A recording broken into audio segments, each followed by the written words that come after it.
Hello, everyone. Welcome back and welcome to the next episode of the Superhero Finder podcast. As always, I'm your host, Matt Wilson, and I'm here scouring the epic cosmos of life, all the universes, to find the people that have the really interesting stories, that have fought the battles, that have faced the challenges, and that have a story to tell on the back of that. So whether you're here to take something away for yourself, or whether it's actually to take something away for somebody else, maybe you're that kind of person, whatever it is, thank you for being here. And I'm delighted to be able to introduce to you guys Vicky Crone. How are you doing? Very well, thank you. That was a lovely little introduction to the episode. I like that. Yes, I'm really good, thank you. Good. Now, Vicky, we met, and I'll give you a chance to just introduce yourself in a second, but we met at a event a few weeks ago now, wasn't it? Time has flown. Yes. Which was held in Leeds on kind of domestic abuse in the workplace. So it was an extremely powerful event, and I got to hear an extremely powerful story from you. And I just knew, I was just like, she needs to come on the podcast. We need to talk more about this. We can't just leave this. So I've just thought I'd put that one in, but I'd like you, for anyone that doesn't know who you are, to, if you could just give us a bit of an insight onto who you are and what you do. Yeah, sure. So, yes, my story is centered on domestic abuse. So, 16 years ago now, I was thrown into an abusive relationship, suffered all kinds of different types of abuse, financial, physical, sexual, the lot. I was then subjected to stalking. I've spent time in 3 different women's refuges. It's been a long journey, but this year I'm celebrating 10 years from coming out of my last women's refuge. So I am now sort of in a position, luckily enough, because lots of women are not in the position to speak about their experiences and raise awareness. So I am now in that position, and I'm doing so. I'm sharing my story. And I now teach women sex education to, promote healthy boundaries and to be able to recognise possible wrong behaviours within relationships.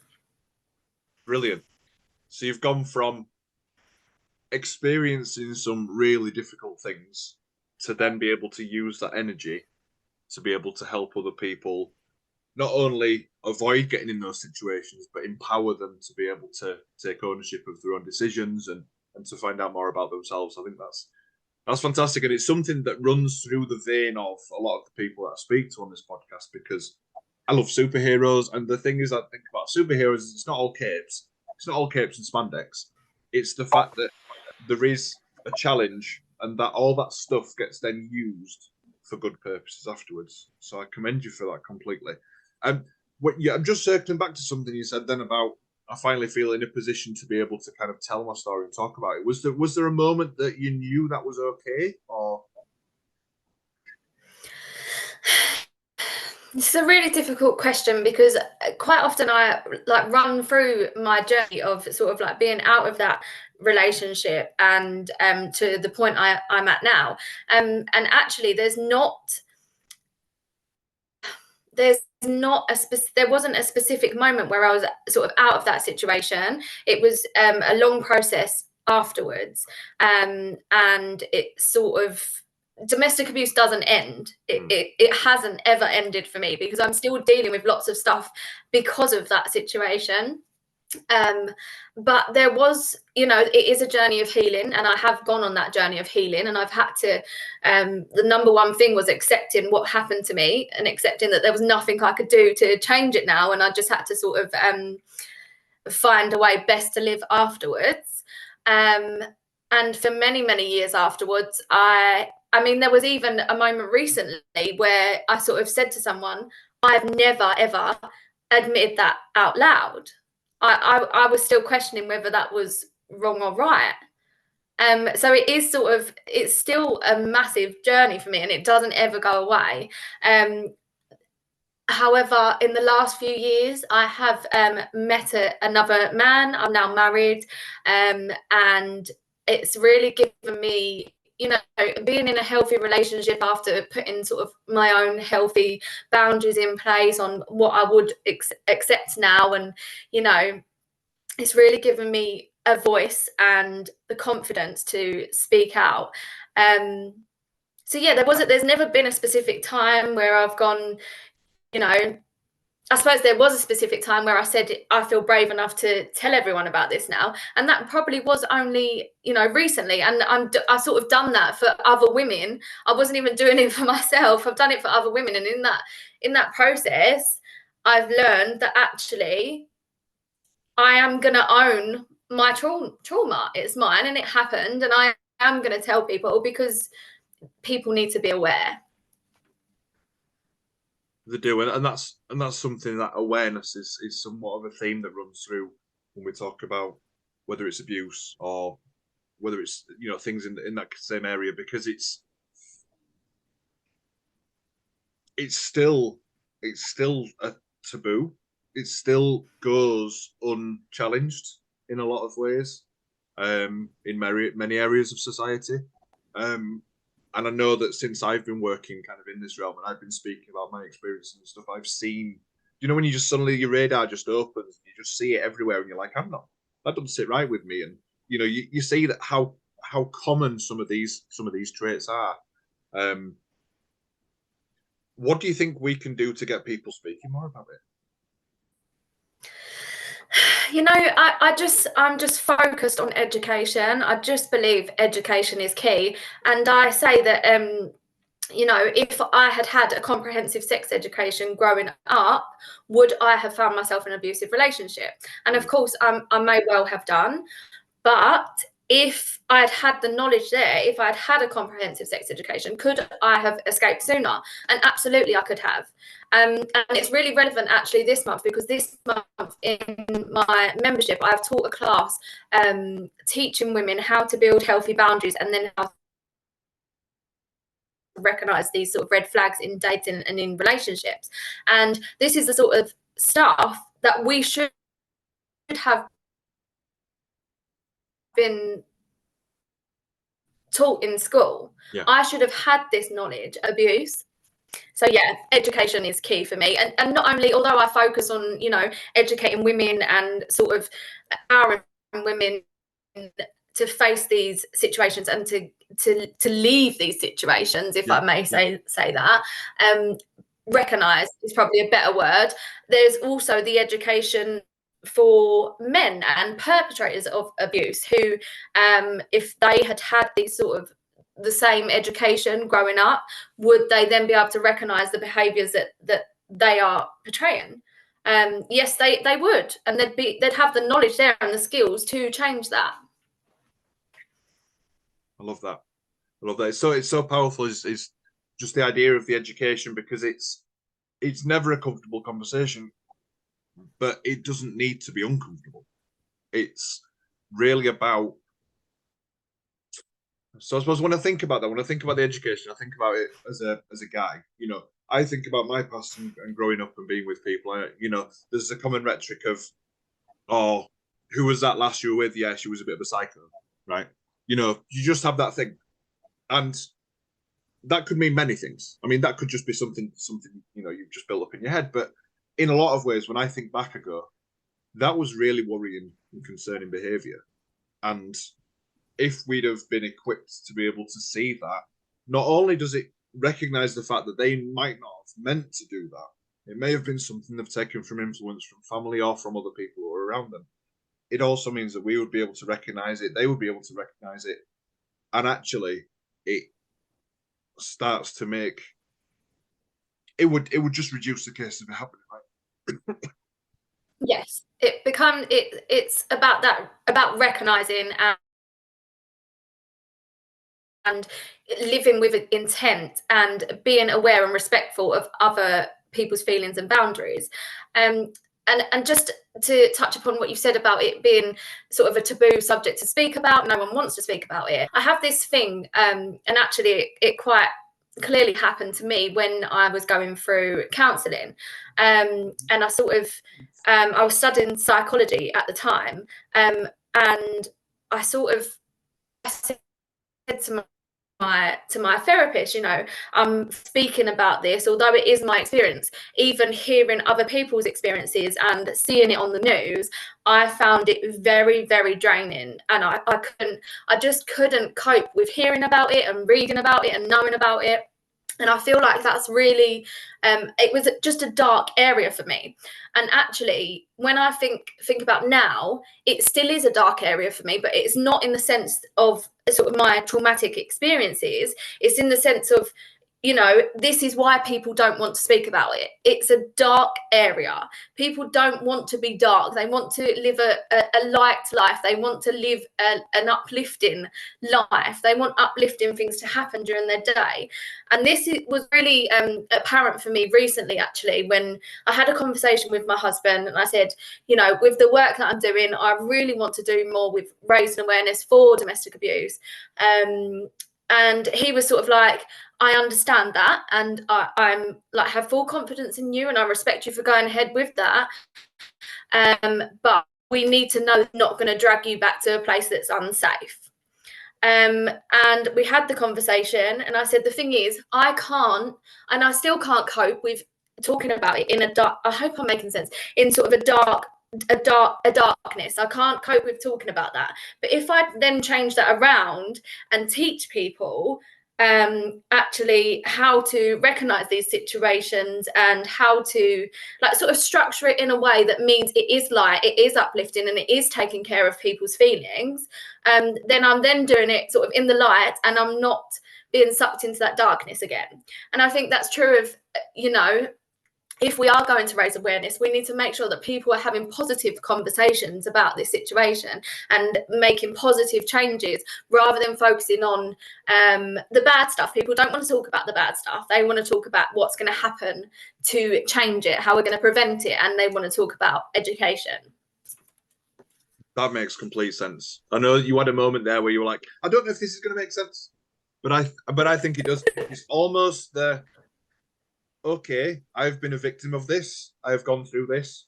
But what I'm going to do is I'm going to put on, maybe we need superhero pants and spandex, and we're going to actually talk about what we can do moving forward. We're going to talk about the ways that we can now help. You know, we can use that energy and flip it around and use it for good.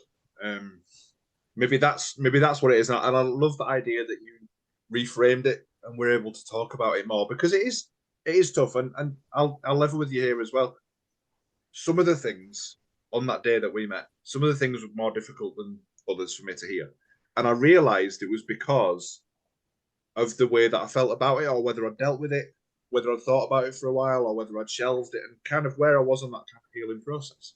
And you're right, it's putting it into a form that's going to be useful and that comes easy enough for you to be able to project it out and help other people.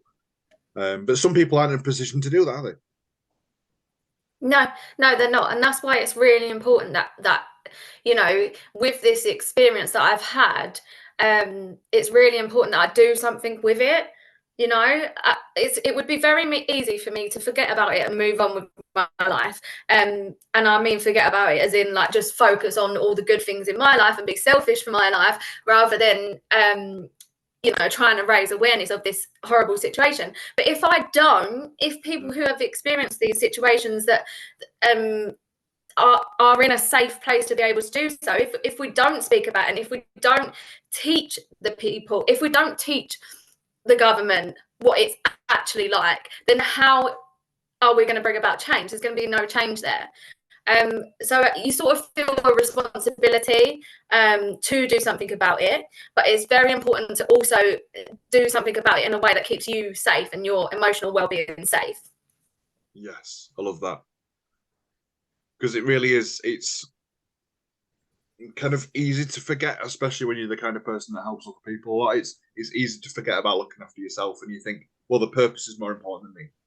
So whatever I have to go through, that's not as important as the message I can get out. And actually, that's more damaging in the long run, isn't it? It's about being able to look after yourself and use what you can. You know, use what you can and use the energy that you can to do so. Got a terrible cough today. Just give me a second. Yeah, I do wonder what's the So the work that you've been doing, do you only work with women in terms of like sex education and stuff? Do you only work with women in the abuse space, or is it women from all places?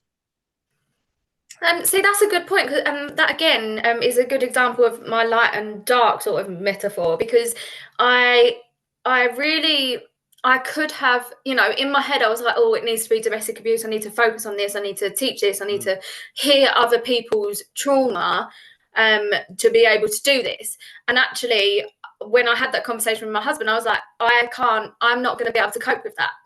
I can't cope with hearing other people's trauma, because then that affects me, and I'm taking on the weight, because I feel a responsibility to help people. I'm then taking on their weight as well as my weight, and it's very easy to sort of get sucked down. So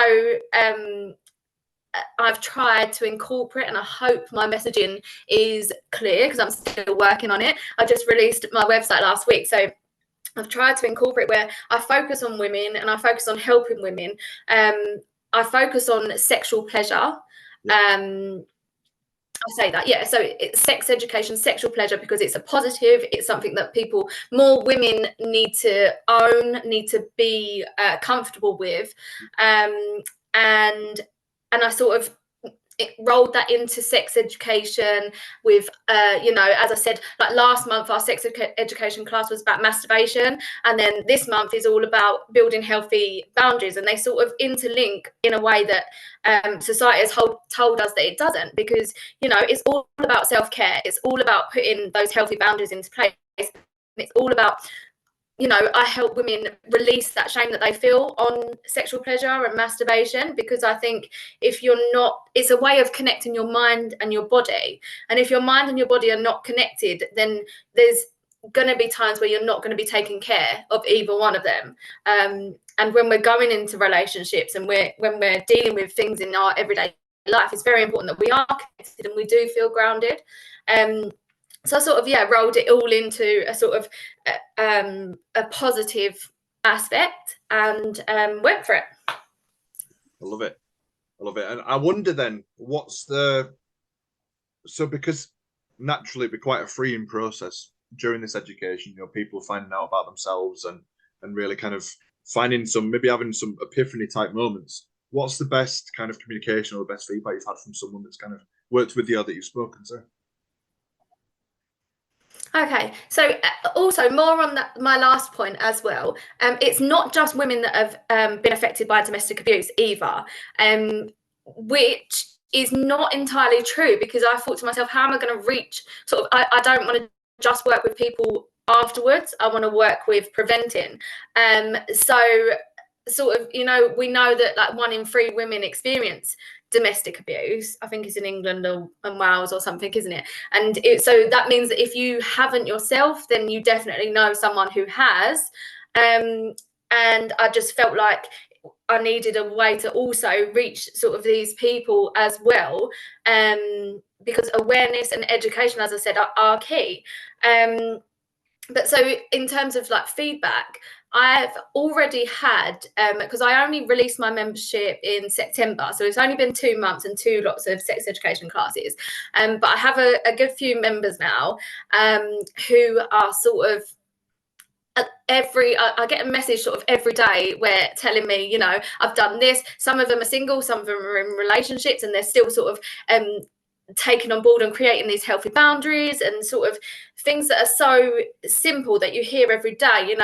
As I say, I keep saying boundaries. We sort of hear this word every day, but until you're actually taught what that means and sort of how you go ahead and put them in place, how that relates to you, and being mindful of your feelings, and sort of then going out and into your relationships and into your everyday life with these sort of the protection, until you sort of know how and hear like what sort of consequences you could put in place, because that sounds like you're speaking to a child, but actually when you sort of learn about these things, it just makes sense to do, and it allows you to live healthier.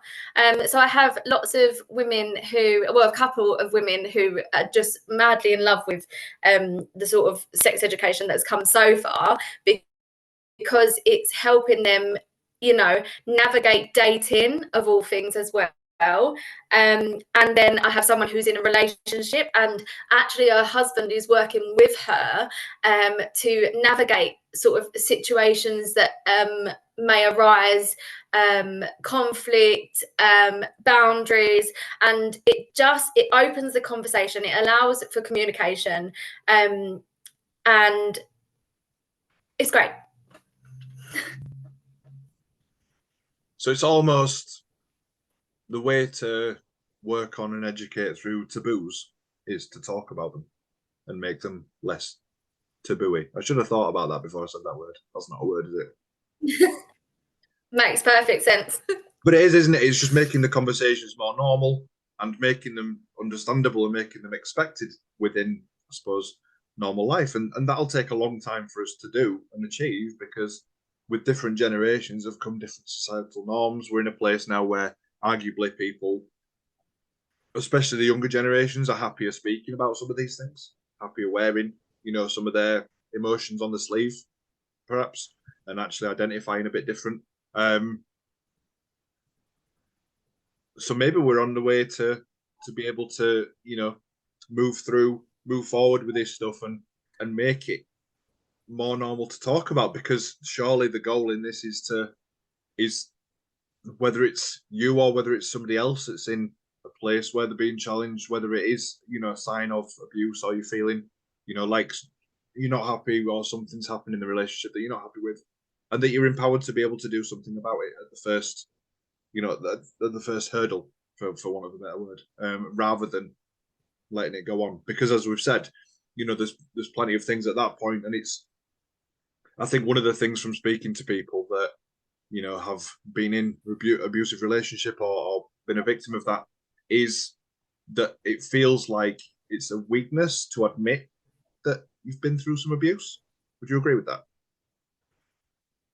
Yes, absolutely. The thing is, I say I hate the word survivor, because it sort of makes me feel that I have to admit to being a victim.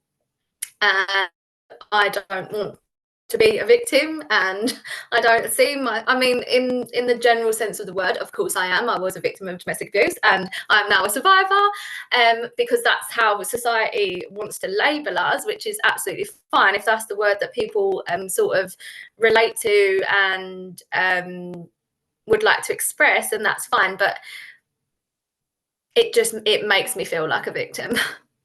But coming back to sort of what you've just said about open communication, I've taken on the word survivor now, because it means that more people will understand. It's sort of a widespread word now, and people I've sort of accepted that's it, and that is the label that people understand more.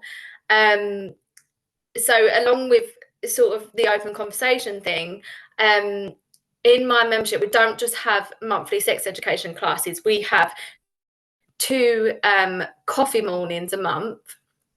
And I can't tell you how proud I am of these mornings. It's just really a safe space for women. We turn up, we have a coffee, and we talk about absolutely everything. And I make it absolutely normal for anything goes. So for example, we've spoke about sex toys, and we've spoke about intimate moments, and we've spoke about boobs, and like anything goes. And I just want it to be a safe space for women to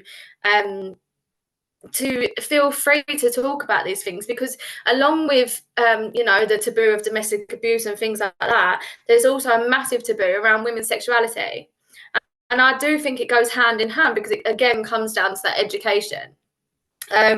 So yeah, I'm just trying to make it really normal for women to express themselves, and to step out of that shame that society might have caused for them. I love that, and it's definitely a refreshing conversation over a crumpet. Yes. So just going back to that word survivor then. Now I know that you've said you've kind of accepted it, and I completely understand the terminology can be quite a Marmite point, isn't it? Some people are happy with that. Some people could identify as that, and that's how they feel they're empowered. But you're right, when you talk about the lightness and the darkness, it can remind you that actually victim, all the things that come with that. So what have you found a word that more closely fits for you then? I'm trying. Honestly, I'm now writing my book, and I have been for a little while. Actually, I recently lost my nanny, so that's taken a bit of a back step. But when I was actually in my book, I call it Daisy. And I have no idea why I call it Daisy. Well, I do. I suppose I have daughters, and we sort of like making daisy chains. And we just noticed that obviously daisies open up during the day and look at the sunshine, and then close during the night when it's dark. And I just thought, you know what, that's the word I'm going to use in my book. So I do, and I call it Daisy, a daisy. I have no idea whether it's going to stick or whether it's going to mean anything to anyone else, but it sort of means something to me, so I'm going with it. That's fine. That's fine. And the importance is that it means something to you, right? That's the main thing, isn't it? That it's, yeah. Daisy? I've never, but now you explain it, it makes complete sense.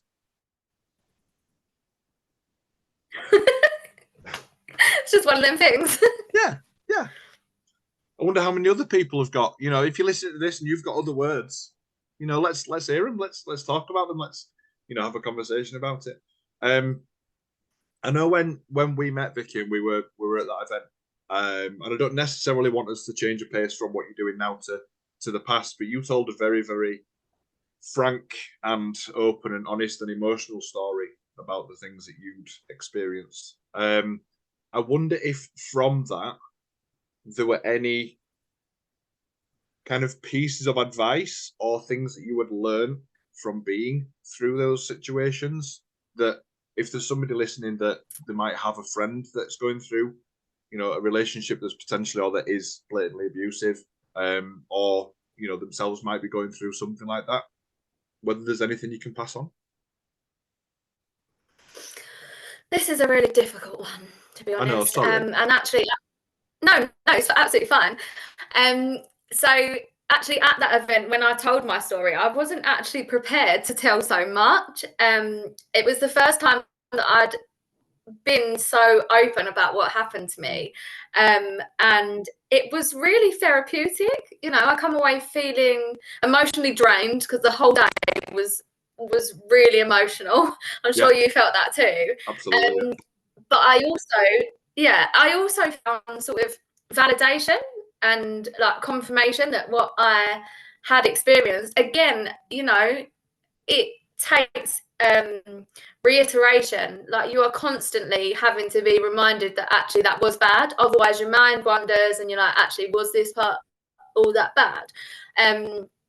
But it was, and it allowed me again to take another step into owning what happened to me. In terms of speaking to anyone that's ever experienced anything like it or going through it, I don't know how you speak to these women, because I don't know how I would have spoken to me. If I take it back to during the worst of it, when it was sort of like every single day, my sleep was being controlled, I was being sexually assaulted and raped every day, and I had at this time I wasn't allowed, I was isolated, I was effectively held hostage, and wasn't allowed to work or anything like that, and it was a terrible time. I couldn't see a way out of it.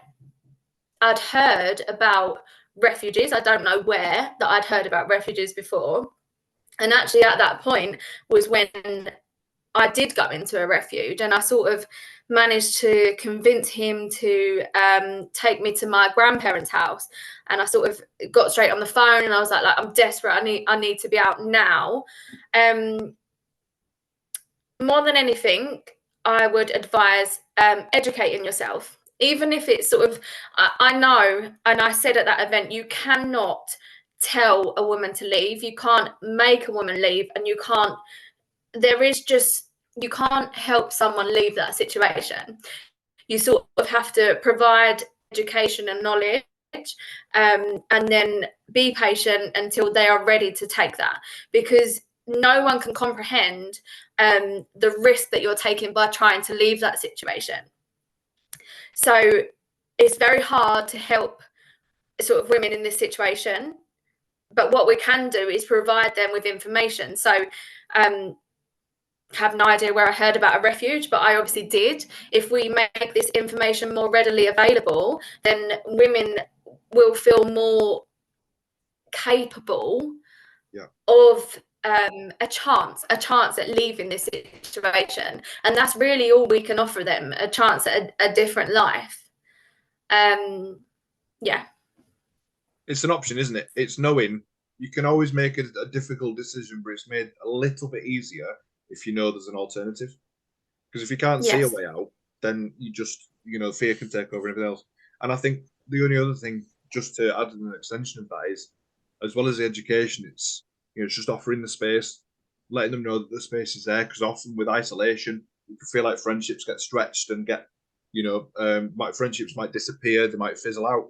And actually, if it's someone you're concerned about, just saying, thinking about you, I'm always here. No matter how often we see each other, I'm always here. If you want to talk, because I think there might become them moments where enough's enough, and actually they want to be able to reach out. That's just from experience as well. Yeah, definitely. I've got a fun question for you before we look to wrap up. Now, I don't pre-do questions apart from this one. Now, I'm a massive superhero fan, as we've already gathered, right? If you could have any superhero power, and you can make it up if you want, what would it be, and what would you do with it? Okay, this is like something that I think about on a daily basis, okay? We're big Avenger fans in this house. Nice. I have 3 children. I've got 2 daughters and a son, where there's always a Marvel film on the TV. So it's something that we think about all the time, and I can never, ever find an answer for it. I know it's so difficult because there are so many different things that you could have, but I think that I would have strength. I think I'd have strength. I think I'd go for that a lot because I'm sort of this is going to sound really weird now, but I was also a Vampire Diaries fan. Okay. The whole long life and having strength, and what I could do with sort of more time. Time is something that we don't have. We can never get more of, and that makes. And because of my experience, I'm very well aware of that every single day. So if I could have, like live forever and have amazing strength, then that is what I'd go with. So basically, it has to be a vampire. Yeah. I can definitely say that in all the times I've asked that question, I've never had that as an answer. I'm kind of feeling like I should have maybe thought about that before I said it. No, I understand that. I understand that a lot of people say flying or mind reading, which I think is a really dangerous one in terms of for your own health as well. But I love that. Absolutely love that. Now, yeah, definitely. If anyone wants to follow you, wants to know more about some of the courses that you do, wants to just follow your journey, where can they find you? So my new website is probably easiest because it's vickycrone.co.uk. All my other links are present on there. I've got a free women's community on Facebook as well. All the details are on my website. Wonderful. So you said vickycrone.co.uk?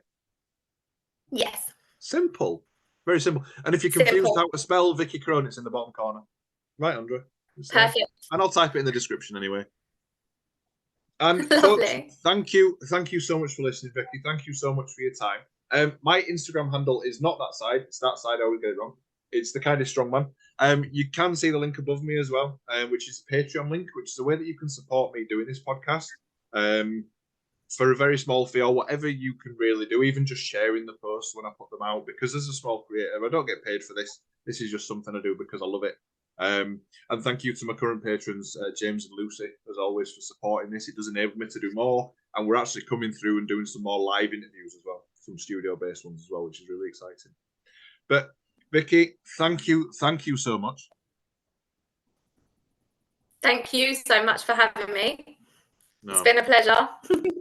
Yes, no, it absolutely has. It absolutely has. I knew you'd bring a cool energy to today. I just knew from when I met you that there was just that kind of bubbly energy. And especially on a grey day like this, where there's colds and flus going around, like the clappers, it's just nice to have that energy in my life. So from myself, everybody, and from Vicky, stay super.